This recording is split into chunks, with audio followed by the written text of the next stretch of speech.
अपनी बाइबल को पकड़ो, उसे हाथों में उठाकर बोलो, ये वचन मेरे शुद्ध रहने का आधार है। मैं इस वचन पर अपने ध्यान को लगाऊंगा, ये मेरे मुंह से निकला करेगा। यही एकमात्र रास्ता है मेरी जंगियाई का, मेरी बरकत का। यीशु मसीह के सामर्थी नाम में हम मांगते हैं।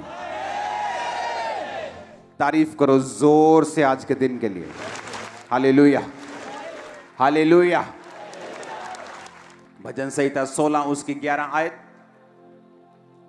तू मुझे जीवन का रास्ता दिखाएगा, तेरे निकट आनंद की भरपूरी है, तेरे दाहिने हाथ में सुख सर्वदा बना रहता है। कलीसिया इसलिए आशीषित नहीं होती सिर्फ कि वो चर्च अटेंड करती है, टाइट देती है। नो नो नो, ये सिर्फ कलीसिया का यही काम नहीं है। कलीसिया का काम है कि जो कुछ परमेश्वर का आत्मा करना चाहता है अपने दास के जरिए, अपनी आत्मा के जरिए, उन कामों को पूरा करने के लिए अपने शरीर को, अपने टाइम को, अपने पैसे को, अपने गिफ्ट्स को परमेश्वर को देना।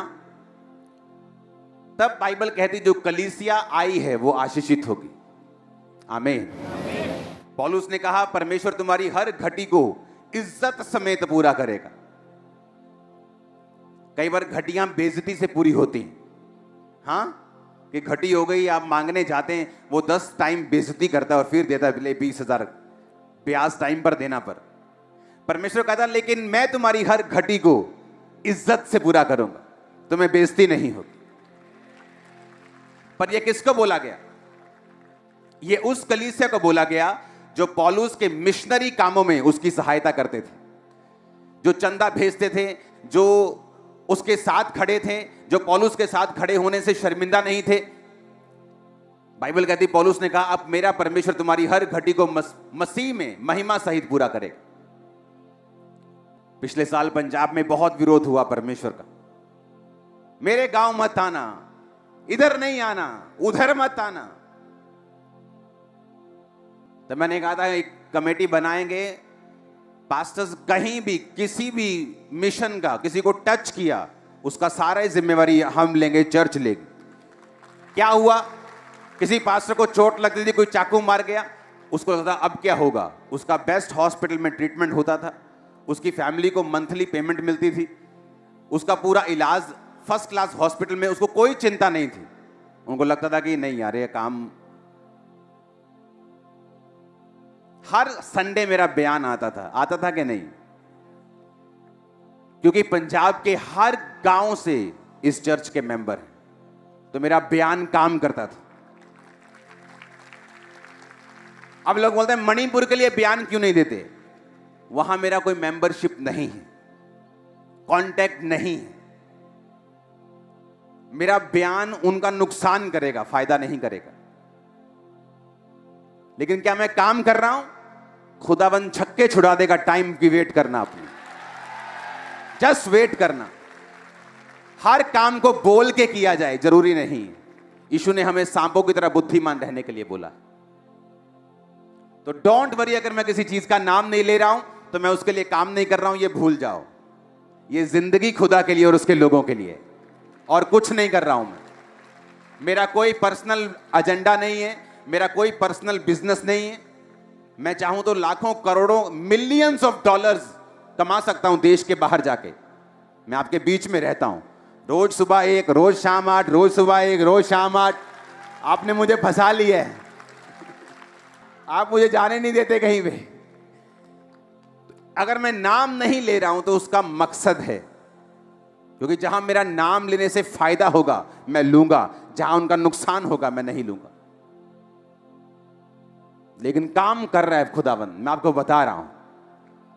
सुनो, जिस जगह पे आप हिस्ट्री देख लो, पड़ोसी देशों की देख लो, दूर देशों की देख लो, जिस देश में परमेश्वर के नाम का विरोध पब्लिकली हुआ है, उन्होंने मार भी पब्लिकली खाई है। भूचालों से, प्राकृतिक आपदाओं से, सूखे से, बाढ़ से चेक कर लो। जाओ चेक कर लो, जाओ हिस्ट्री चेक कर लो। परमेश्वर तुमको कहता है माफ कर दो, इसका मतलब ये नहीं वो भूल गया है। जीसस ने कहा पिता इन्हें माफ कर, ये नहीं जानते क्या हो रहा है, ये क्या कर रहे हैं। इसका मतलब ये नहीं परमेश्वर ने माफ कर दिया। कुछ ही सालों के बाद रोमी आए, यरूशलेम के सारे आराधनालय को ढाकर, वो लोग जो अपने आराधनालय पे घमंड करते थे उनको बंदी बनाकर उनके 3600 लोगों को मारकर घड़ीस कर वहां से लेके गए थे। परमेश्वर ने कहा था पिता इन्हें माफ कर, उसने तो माफ कर दिया, लेकिन वो कहता जब तू माफ करता ना, तू अंगारों का ढेर लगाता है अपने माफ करने वाले के सिर पे। तो लोग तो विरोध करके भूल जाते हैं, लेकिन जब परमेश्वर जवाब देता है ना, तो तौबा तौबा कानों में हाथ लगते हैं कि नहीं। फिर वो हटता भी नहीं, जल्दी हटता भी नहीं। वो पूरा हिसाब किताब चुकता करके वो हटेगा। और साथ में हमको भी लगाया हुआ है, हाँ, कि सब जगह मेरा बैंक बैलेंस पहली बार इतने महीनों में हुआ कि बिल्कुल जीरो पे आने पे लगा। इतनी चैरिटी हो रही है, क्योंकि मैं रोक नहीं सकता उन लोगों के लिए। मेरे दिल में होता है कि, और मेरी आदत है कि मैं सिर्फ फोटोज के लिए चैरिटी नहीं करता हूं कि फोटो देनी है, चल भी 10 ब्रश तू ले जा, 10 पेस्ट तू ले जा। हाँ, वो मैं कर नहीं सकता हूं। अगर चैरिटी किसी के घर में जाएगी तो महीने का राशन, बोतलें, दूध, डायपर सब कुछ जाएगा। तो ऐसा नहीं जाएगा कि हाँ 2 सेकंड के लिए गए, फोटो ली इंटरनेट पे डालने के लिए। वो मेरे से होता नहीं। आप जितना इंटरनेट पे देखते हो वो सिर्फ 1% है जो चैरिटी हम करते हैं। जीसस ने कहा तेरा दाहिना हाथ करे बाहिना ना जाने, बाहिना करे दाहिना ना जाने। जो कुछ भी इंटरनेट पे पढ़ता है वो इसलिए कि मेरे spiritual sons 1200-1500 pastors and spiritual sons वो फॉलो कर सके सेम। उन्हें मालूम हो मिनिस्ट्री क्या कर रही है, वो भी फॉलो कर सके। That's it. हालेलुया। तो ये भूल जाओ कि परमेश्वर भूल गया है। उसने तुमको बोला है माफ करने के लिए, वो खुद हिसाब किताब पूरा चुकता कर रहा है। हालेलुया। और ऐसा ही है परमेश्वर। इसलिए बाइबल कहती है परमेश्वर के हाथों में पड़ना भयंकर बात है। जब मेरे घर में क्रिश्चियन सिस्टर्स आई थी प्रार्थना करने के लिए मेरे दादा पे, तो मैं उनको बोलता था कि अगर दोबारा मेरे घर में आए ना, हिंदू घर है हमारा, तो पीटेंगे तुमको, क्योंकि तुम ऐसे हो, तुम वैसे हो, तुम हमारे खिलाफ बोलते हो। विरोध करके अपनी फैमिली को मैं ले गया वापिस, चर्च नहीं जाने दिया। अपने घर के मॉडल टाउन मार्केट के अंदर बहुत बड़ा मेरा घर था, 25 मरले से भी ज्यादा। तो वहां मैंने अपने घर की ड्योढ़ी के ऊपर मंत्र लगा दिए थे कि सारा दिन इनको सुनना है, खबरदार जो चर्च गए तो।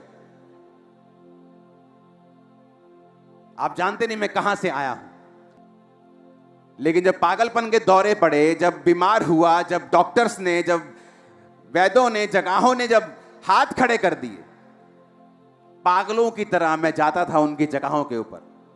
आप मुझे देख के बताओ मेरा क्या है फ्यूचर, मैं क्या करूं, मैं ऐसे फील कर रहा हूं, मैं ऐसे महसूस कर रहा हूं, मेरा दिल करता है मैं सुसाइड कर लूं, मुझे पागलपन के अटैक होते, मैं कोई हल नहीं।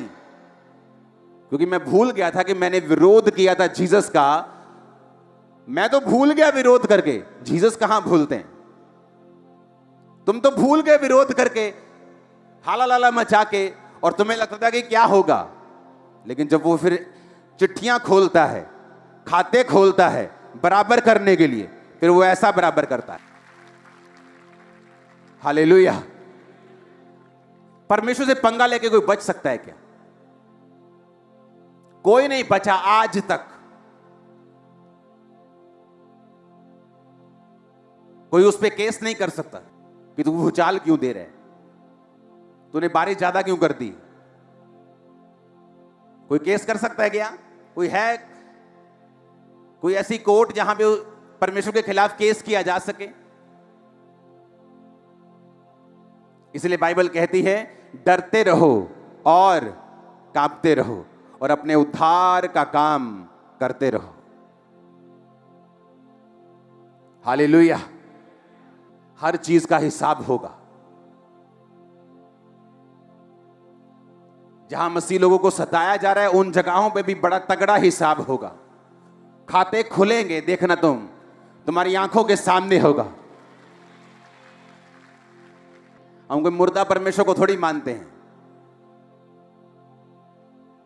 कि हमें सांसारिक योजनाएं बनानी पड़ेंगी। हमारा परमेश्वर जिंदा है। जब वो योजना देगा तो आत्मिक देगा और वो काम करेगी। आमीन ऊंचे वाला चाहिए चर्च। अपने पड़ोसी को बोलो स्पिरिचुअल बन, आत्मिकता में ही फायदा है। फिर से बोलो स्पिरिचुअल बन, आत्मिक बन, क्योंकि आत्मिक बनने में तेरा फायदा है। आमीन। मैं आपको फिर से एक चीज बताना चाहता हूं। आपको लगता है कि परमेश्वर बड़ी बड़ी बातों की चिंता करता है, देशों की, हां, उसे बड़ी बड़ी बेदारियों की चिंता है, सही है उसे। लेकिन मैं आपको यह भी बता सकता हूं, उसे आपकी छोटी से छोटी बात की भी चिंता है। स्मॉल, इतना छोटा, इतनी माइक्रो आप सोच भी नहीं सकते। मैं आपको सच कह रहा हूं, आप क्या सोचते हैं, क्या खाते हैं, क्या पहनते हैं, कहां जाते हैं, क्या चलाते हैं, उसको चिंता है। मेरे घर में एक टीवी था, और जब भी वो टीवी ऑन होता था तो पता नहीं उसमें क्या, टीवी अच्छी कंपनी का था, लेकिन जब वो चलता था तो आंखों में हल्का सा दर्द होता था। लेकिन हमने ये समझ के लिया था बड़ा स्क्रीन है, बड़ा अच्छा तो अच्छा रहेगा, कि बच्चे रोज रात को फायर प्रेयर करते हैं, कभी हम लगे रहते हैं, चलो ले लो। लेकिन वो 2 टीवी लिए, एक बिल्कुल सही था, एक आंखों में पेन। परमेश्वर को मालूम था आंखों के लिए सही नहीं। आप इमेजिन करना, वो टीवी बिना कारण के ही टूट गया, लाखों रुपए का, और उसकी जगह सेम टीवी आया, बिल्कुल राइट, कोई पेन नहीं। आपकी छोटी सी चीज परमेश्वर चिंता करता है। मैं आपको बता सकता हूं, आपकी सोच। हमें पता क्या लगता है कि परमेश्वर इतनी छोटी बातों की चिंता। परमेश्वर ने कहा तंबू बनाओ, और उस तंबू में मेरे लिखे हुए वचन जो खुदा ने अपने हाथ से लिखे थे और मूसा को दिए थे, वो रख दो। तंबू बना, महापवित्र स्थान में परमेश्वर का संदूक था, उससे पीछे मेज था, रोटियां थी, दीवट था, उसके बाहर का आंगन था। तो एक तंबू बना दिया गया मूसा के द्वारा, हाँ या ना। 12 गोत्र थे, 12 गोत्रों को बोला, 3 गोत्र मंदिर चर्च के आराधनालय के खब्बे हाथ, 3 गोत्र सज्जे हाथ, 3 सामने और 3 पीछे, 12 गोत्र थे। तो 12 गोत्र जब परमेश्वर बोलेगा कि यहां से निकल के आगे चले जाओ, तो 12 गोत्र उठेंगे और चलेंगे, और 3 इधर 3 इधर। कौन से 3 वो भी बताया, ये 3 इधर, ये 3 इधर, ये 3 इधर, ये 3 पीछे। तो जब तंबू उठाया जाएगा तो तुम भी 12 लोग साथ साथ, 12 गोत्र, लाखों लोग थे। 6 लाख तो युद्ध करने वाले लोग थे, 20 साल से ज्यादा। स्त्रियां शामिल नहीं की गई थी। तो आप इमेजिन करो, 20 लाख की पॉपुलेशन थी वो, 20 लाख लोग थे जो तंबू के आसपास चलते थे। और परमेश्वर ने क्या कहा, तंबू में जो लोग होंगे, तंबू का जो सेवा करेंगे, वो लेवी लोग, वो उसमें शामिल नहीं थे। तो जैसे ही परमेश्वर बोलता था कि तंबू उठा के चलो आगे, तो कुछ उसके दीवट को उठाते थे, कुछ की ड्यूटी लगी थी पवित्र स्थान को उठाना, कुछ की ड्यूटी पर्दे उठाना, बांस जो भी था उनके पास उठाते थे, वो चलते थे। लेवी बीच में, 12 लोग साइड पे चलते थे। समझ आई कि नहीं आई? अपने हाथों को उठा के बोलो, परमेश्वर जो कुछ अब मैं समझूं वो 100 गुना फलों को लेके आए। मांगो अपने हाथों को उठा के पहले, ऊंची आवाज में।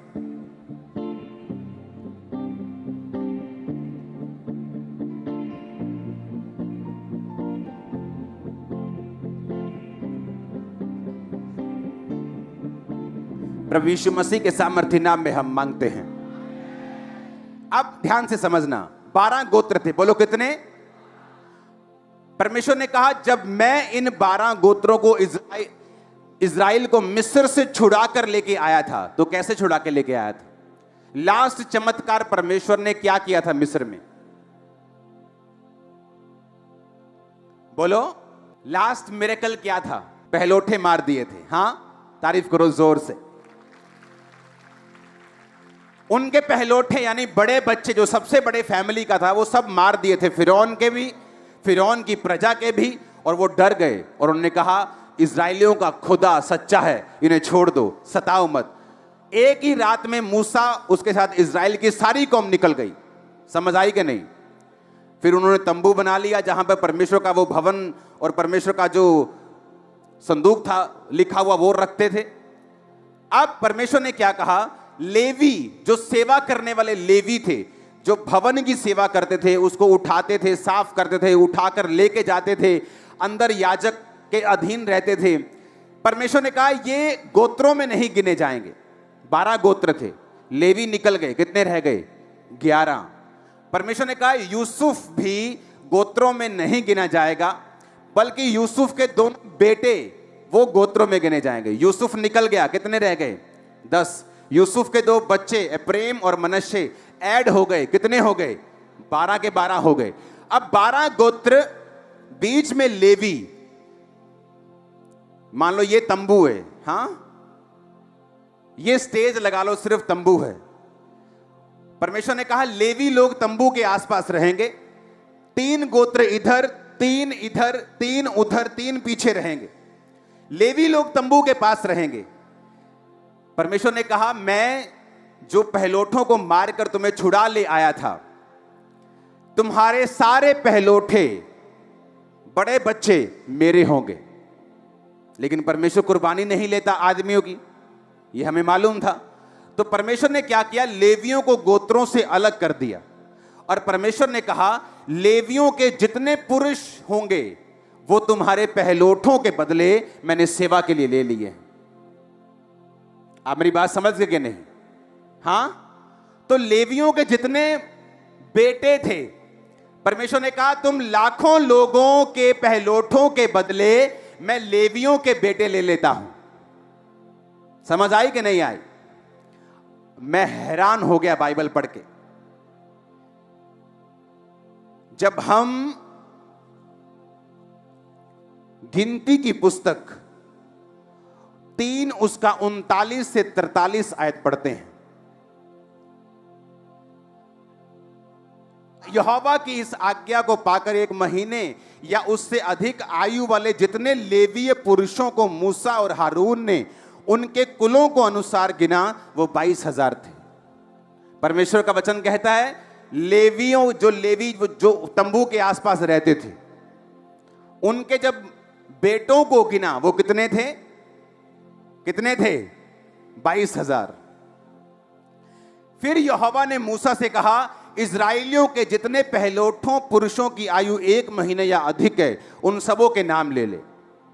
अब परमेश्वर कहता लेवी गिन लिए ना, अब सारे इजराइली, 3 गोत्र इधर के, 3 उधर, 3 इधर, 3 पीछे के, सारे इजराइलियों के जितने पहलोठे बच्चे हैं उनकी गिनती भी ले ले।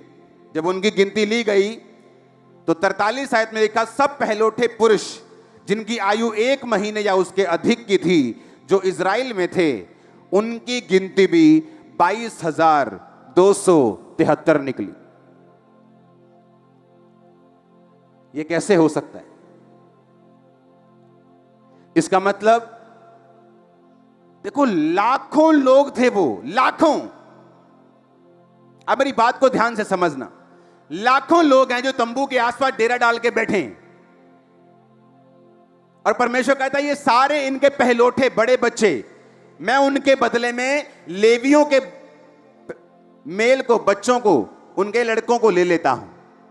जब उनके पहलोठे गिने गए 22,000, इनके लड़के गिने गए लेवियों के 22,000। कैसे हुआ? इतने लाखों की पॉपुलेशन, उन्हें लगता है आहा हा मेरे भाई की शादी होगी, आहा हा मेरे भाई का बच्चा हो गया। परमेश्वर कर रहा था। किसी का नहीं हुआ, परमेश्वर कर रहा था। 22,000, 22,000। सोचो इतने माइक्रो मैनेजमेंट कर रहा है कि वो पॉपुलेशन को भी कंट्रोल कर रहा है, और तुम्हें लगता है मेरी शादी हो गई इसलिए बच्चा हो रहा है। वो कहते तुम्हारे सारे पहलोठे मेरे, लेवियों अपने मेल बच्चों को गिनो, कितने? 22,000। तुम्हारे पहलोठे कितने? 22,000। मैं जिंदा खुदा हूं, उसने कहा। मैं जानता हूं एक एक चीज जो तुम्हारी लाइफ में हो रही है। इमेजिन करो तुम्हें क्या लगता है तुम्हारी जिंदगी में जो हो रहा है परमेश्वर को मालूम नहीं? कौन सी सोच तुम्हें तंग कर रही, क्या उसे मालूम नहीं? कौन सी चिंता तुम्हें सता रही, क्या उसे मालूम नहीं? कौन सी बॉडी का पार्ट तुम्हारी हीलिंग को चाहिए, क्या उसे मालूम नहीं? क्या तुम्हें तुम्हारी लाइफ में परमेश्वर चाहता है, तुम्हें यह देखना है वचनों के जरिए से। वो ऐसा परमेश्वर है जो लाखों में भी एक एक गिनती को, एक एक बच्चे को कंट्रोल किया हुआ उस ऐसा परमेश्वर। देखो लाखों लोग बैठे हैं, लाखों गोत्र, 3 में भी लाखों के हिसाब से, इधर लाखों, इधर लाखों, इधर लाखों, उधर लाखों, और इधर भी 22,000 निकले सबके, और इधर भी 22,000। और हमें लगता है कि परमेश्वर के पास ये कंट्रोल नहीं है कि मेरा वीजा आएगा कि नहीं। ये परमेश्वर की गलती थोड़ी, उसको क्या कंट्रोल है? हमें लगता है वो मेरे सिर दर्द को कैसे कंट्रोल कर सकता है? मेरा बेटा तो बिगड़ गया है, बेटी बिगड़ गई, वो तो कैसे कंट्रोल हो सकते हैं? वो कहता है मैं तो लाखों को कंट्रोल कर रहा हूं, तुम्हें क्यों नहीं कर सकता? वो तो एक एक गिनती का हिसाब रख रहे हैं, तुम्हारा हिसाब क्यों नहीं रखेगा? इमेजिन करो आप, सब शुरुआत करते हैं मसीह में। हां, बाइबल कहती है, याकूब कहता मैं मरने वाला हूं, आ जाओ अपने अपने हिसाब किताब लेके तुम्हें आशीष दूं। यूसुफ भी चला अपने 2 बच्चों को लेके। याकूब के पास पहुंचकर उसने देखा, अपने बाप के पास गया और अपने बड़े बेटे को अपने अपने लेफ्ट साइड कर लिया कि जब उसका बाप प्रार्थना करे तो सज्जा हाथ उस पे आए। थोड़ा बुजुर्ग बंदा चाहिए।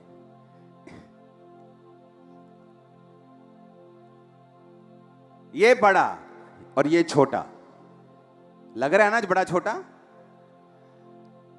तो यूसुफ बड़े को इधर रख के गया ताकि जब अपने बाप के वो सामने जाए तो बाप दाहिना हाथ इस पे रखे, क्योंकि ये बड़ा है। और वो अपने छोटे को अपने दाहिने हाथ रख के इसलिए गया कि जब वो बाप के सामने जाए तो उसका लेफ्ट हैंड इस पे आए। और उसने कहा बाप आप इन दोनों को बरकत दो, ये बड़ा है मनश्शे, ये छोटा है एप्रेम। और बाप की आंखें बाइबल कहती है धुंधली हो गई थी, तो उसको सूझता नहीं था। उसने क्या किया, अपना दाहिना हाथ इस पे रख दिया और बाहिना हाथ इस पे रख दिया। सुनो, और यूसुफ को लगा कि शायद, सुनो, उसकी आंखें धुंधली हो गई हैं, तो यूसुफ कहने लगा no no no daddy daddy daddy ji, सज्जा हाथ इत्ते रखो क्योंकि ये वड्डा ते खब्बा इत्ते रखो ये छोटा। यूसुफ कहता नहीं नहीं नहीं मेरे बेटे, मुझे मालूम है छोटा ये है और बड़ा ये है। और उसने वचनों को बोला। उत्पत्ति 48 उसकी 13 से 20, 19 आयत में पढ़ता हूं। पिता ने कहा नहीं, सुन है मेरे पुत्र, मैं इस बात को भली भांति जानता हूं, यद्यपि इससे भी मनुष्यों की एक मंडली उत्पन्न होगी और वो भी महान हो जाएगा, तो भी छोटा भाई इससे अधिक महान हो जाएगा और उसके वंश से बहुत सी जातियां निकलेगी। उसने क्या कहा? उसने कहा बेटा नहीं, ऐसा नहीं है, ये खुदा की मर्जी है कि छोटा बड़े से भी अधिक महान हो जाएगा। उसने वचनों को रिलीज किया, इन्होंने आमीन बोला। उसके बाद याकूब खुदा के पास था, वो दोनों बच्चे बड़े होते गए और देखो असर क्या हुआ। गिनती 2 उसकी 18 से 21 में उसका असर नजर आता है। जो गोत्र मैंने आपको बताए थे, जब गोत्रों की गिनती हो रही थी कि तुम खब्बे रहोगे, तुम पश्चिम में, तुम उत्तर में, तुम दक्षिण में, तुम पूर्व में रहोगे, तो गोत्र गिने जा रहे थे कि गिनना भी है कि कितने बंदे हैं एक गोत्र में। पश्चिम की ओर एप्रेम की छावनी के झंडे के लोग अपने दल के अनुसार रहेंगे। उनका प्रधान अमीहूद का पुत्र अली शामा होगा।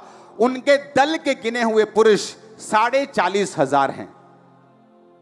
एप्रेम छोटा, कितने पुरुष निकले लड़ाई वाले? 40,500। 20 में लिखा उसके नजदीक मनश्शे के गोत्र के रहेंगे। उनका प्रधान पदासूर का पुत्र गमलीएल होगा। उसके दल के चुने हुए गिने हुए पुरुष 32,200 हैं। जब छोटे का वंश गिना गया तो कितना निकला? 20 साल या उससे अधिक के युद्ध करने वाले पुरुष कितने निकले? 40,000। जब छोटे का गिना गया तो कितने निकला? बड़े का निकला गया कितना? 32,000। आपके घर में पहले बड़े की शादी होती, हां, फिर छोटे की होती। ऐसा ही होता है कि नहीं? चलो मान लो कि छोटा ज्यादा तेज है, लव मैरिज करा गया वही, हां, कि बड़ा देखता रह गया, छोटा ज्यादा तेज है, चलो इत्तेफाक हो गया कि छोटे की शादी पहले हो गई। पर ऐसा एक बार हो सकता है, पर छोटा आत्मिक था, खुदा के ज्यादा नजदीक था। और बाइबल कहती है यूसुफ मनश्शे के पोते और एप्रेम के पड़पोतों को देखने पाया। पहले पड़पोता उसने किसका देखना चाहिए था? मनश्शे का बड़ा था वो, पर बाइबल कहती वो उसने पड़पोते किसके देखे? एप्रेम के। एप्रेम की गिनती 40,000, बड़े भाई की गिनती 32,000। क्योंकि जब वर्ड्स रिलीज हुए, एक व्यक्ति जब आत्मिक होने का फैसला करता है, उसका सगा भाई हो या साथ में आया हुआ क्रिश्चियन हो जो उसके साथ प्रभु को जिसने माना था सेम टाइम पर अगर आप आत्मिक हैं, रिजल्ट नजर आएगा आने वाले दिनों में। लाइफ स्पिरिचुअल है, आपको मानना पड़ेगा। जब दोनों भाई वहां से निकले कोई फर्क नहीं लगा। आज एक बंदा चर्च में बैठ के अपनी शादी के बाहर भी मुंह मार रहा है, वो भी आमीन आमीन बोल रहा है, वो भी यहीं बैठा है। व्यभिचार कर रहा है, वो भी यहीं बैठा है। और जो पवित्रता में चल रहा है वो भी यहीं बैठा आमीन बोल रहा है। जब यहां से निकलते हैं कोई फर्क नहीं लगता, दोनों एक जैसे हैं। सेम ऑटो पे आए, व्यभिचार करने वाला अच्छी कार पे आया, उल्टा तो लगता है ये सेम ही है।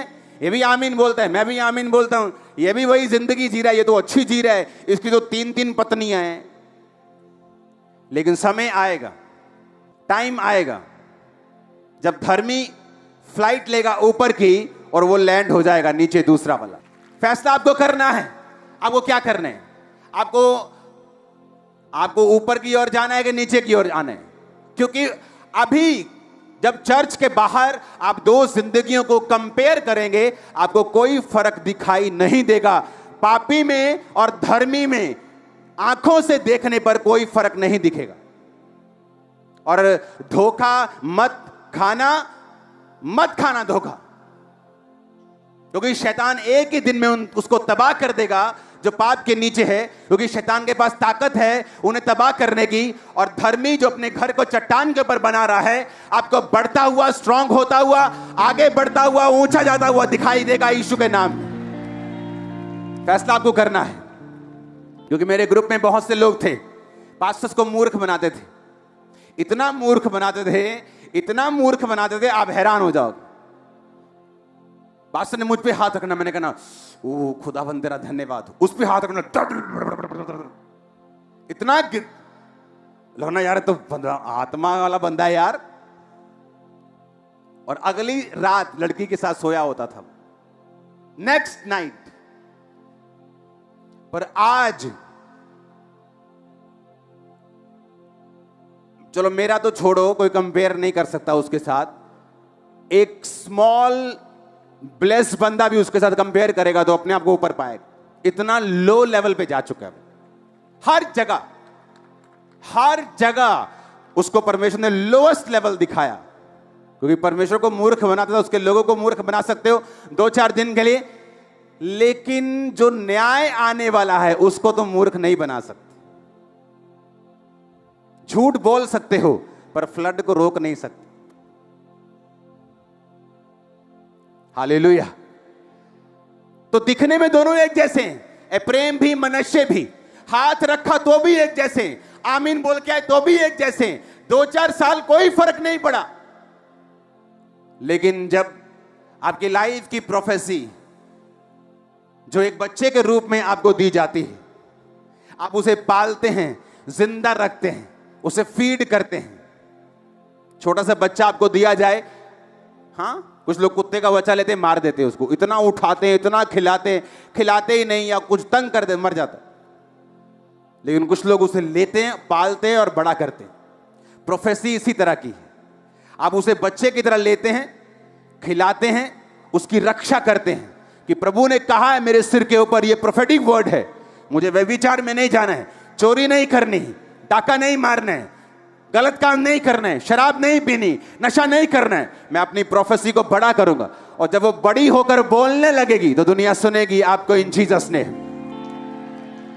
जब तक वो बड़ी होने के योग्य नहीं है तब तक लोगों को लगता है क्या फर्क है तुझ में और मुझ में, चला ऐश करते हैं, क्या फर्क है तुझ में और मुझ में, चला एक बड़ी अच्छी शैंपेन आई है बड़ी महंगी वाली, उसे पी के आते हैं, चला पार्टी करते हैं। क्योंकि अभी आपकी प्रोफेसी छोटी है, बोल नहीं सकती, लेकिन उसको जिंदा रखो। क्योंकि एक बच्चा जब छोटा होता है, अगर आप उसे पालेंगे वो बड़ा होगा, और बड़ा होगा तो बोलेगा भी और काम भी करेगा।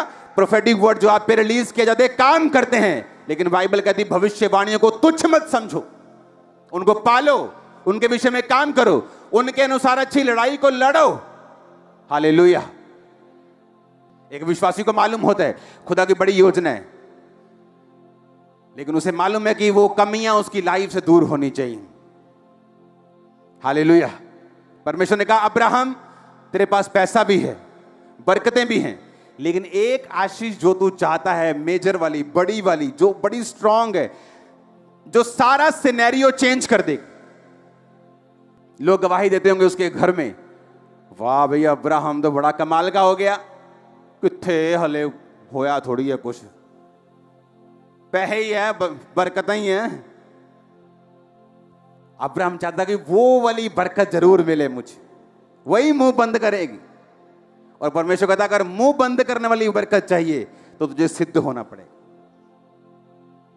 परफेक्ट होना पड़ेगा। और जब परमेश्वर आपको बोलता है मेरी बेटी परफेक्ट होना है, सिद्ध होना है, तो तुम्हें मालूम है परमेश्वर किसके बारे में बात कर रहा है। तुम्हें मालूम है तुम टीवी देखती हो ज्यादा, तुम्हें मालूम है तुम प्रेयर नहीं करती हो, तुम्हें मालूम है फोन की एडिक्शन हो गई है तुमको, तुम्हें मालूम है तुम चुगलियां करती हो, तुम्हें मालूम है कौन सी कमी है तुम्हारे अंदर, और तुम्हें मालूम है जब परमेश्वर कहता है मेरी बेटी सिद्ध हो जा, तुम्हें पता है कौन सी कमी दूर करनी। और वो वाली टेस्टमनी जो मुंह बंद कर देगी शैतान का और विरोधियों का, वो सिद्धता के बाद आपकी लाइफ में आती। अब तुम देखो सारा कुछ तुम्हारे सामने है, स्पिरिचुअल होने का असर क्या हुआ वो भी तुम्हारे सामने है, थोड़ा कम स्पिरिचुअल होने का असर क्या हुआ वो भी तुम्हारे सामने है, पाप करने का असर क्या हुआ वो भी तुम्हारे सामने है। अब तुमने ये देखना है कि मुझे किस रीति से प्रभु में चलना है, अपनी भविष्यवाणी के लिए लड़ाई करते हुए, वचन पे चलते हुए चलना है, या पंगे लेते हुए, संसार का भी आनंद लेते हुए, सब जगह मुंह मारते हुए चलना है, तो तुम्हारी मर्जी। अगर आदत ही पड़ जाए धक्के खा के जाने की तो प्लेन कहां से पसंद आएगा। अगर बसों में धक्के खाने की आदत पड़ गई है तो फिर प्लेन कहां से पसंद आए। हाँ, जब तक ऐसे खड़े खड़े कपड़े ना फट जाएं 2-3 जगह से, फिर कहां प्लेन पसंद आए। तो अगर प्लेन मौजूद है मुंबई जाने के लिए तो क्यों बसों में जा रहे हो। अगर तुम्हें मालूम है पवित्रताई में चलने से तुम्हारी राह आसान हो जाएगी और खुदावन तुमसे बात करेगा, तुम्हें गाइड करेगा, तो क्यों चलना उस रास्ते में जहां पे सब कुछ अंधेरा है, जहां अगुवाई होनी बंद हो जाती है और हम शरीर के अनुसार चलना शुरू कर देते हैं। हालेलुया। अपने पड़ोसी को बोलो आत्मिक बन, फिर से बोलो आत्मिक बन। अपने हर एक पड़ोसी को बोलो ऊंची आवाज में, क्वायर को, ले हैंड वाले को ऊंची आवाज में बोलो आत्मिक बन, तेरा फायदा है इसमें। बोलो बोलो बोलो बोलो ऊंची आवाज में बोलो बोलो, मैं देख रहा हूं तुमको। 7 जनों को बोलो, 5 जनों को बोलो, अपने आसपास अलग अलग लोगों को।